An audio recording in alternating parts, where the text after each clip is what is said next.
ISKCON ইস্কনের দোসরেরা ইস্কনের চামড়া তুলে নেব আমরা, ইস্কনের চামড়া তুলে নেব আমরা। উগ্রবাদী আমাদের ইসলাম ধর্মকে অবমাননা করে পোস্ট করেছে। আমরা এই ধরনের কোনো কিছু কোনোদিন মেনে নেব না। যতদিন দেহে রক্ত থাকবে ইসলামের কোনো অবমাননা আমরা সহ্য করব না। এই বাংলার জমিনে আমাদের এই ক্যাম্পাসে কোনোদিন ইসলামের কোনো অবমাননা আমরা সহ্য করব না। আমরা নিজেদের রক্ত দিয়ে আমাদের ভাইয়ের রক্ত দিয়ে দেশকে স্বাধীন করেছে, জালিমের উৎখাত ঘটিয়েছে। আমরা এই উগ্রবাদীদের উৎখাত ঘটাবো ইনশাআল্লাহ। ইসকনের সকল কার্যক্রম ক্যাম্পাসের ভেতরে নিষিদ্ধ ঘোষণা করতে হবে। ইসকনের কোন কার্যক্রম ক্যাম্পাসে চলবে না।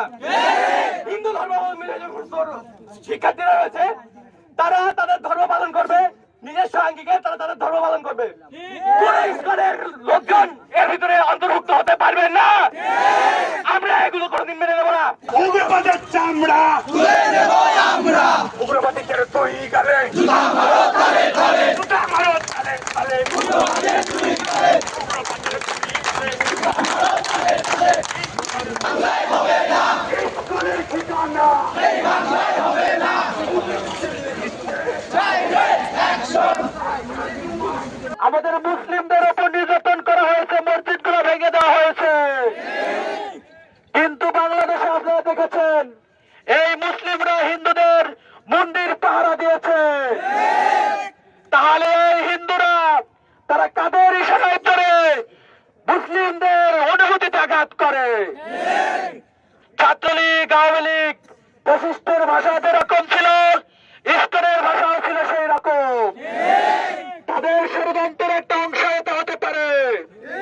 বাংলাদেশে তাদেরকে সংখ্যালঘু বলে ছাড় দেওয়া হয়েছে, কিন্তু আমরা এই মুসলিম প্রধান দেশে মূলত আমরাই সংখ্যালঘু।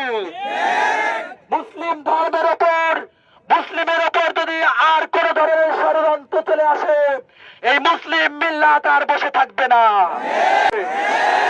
আমরা আগামী কালকের মধ্যে এর চূড়ান্ত বিচার চাচ্ছি। আমরা আলটিমেটাম দিয়ে যাচ্ছি। কালকে দিনের মধ্যে যদি আমরা এর দৃষ্টান্তমূলক শাস্তি না দেখি, এই ছাত্র সমাজ আবার মাঠে নেবে, আইন তাদের নিজের হাতে তুলে নেবে।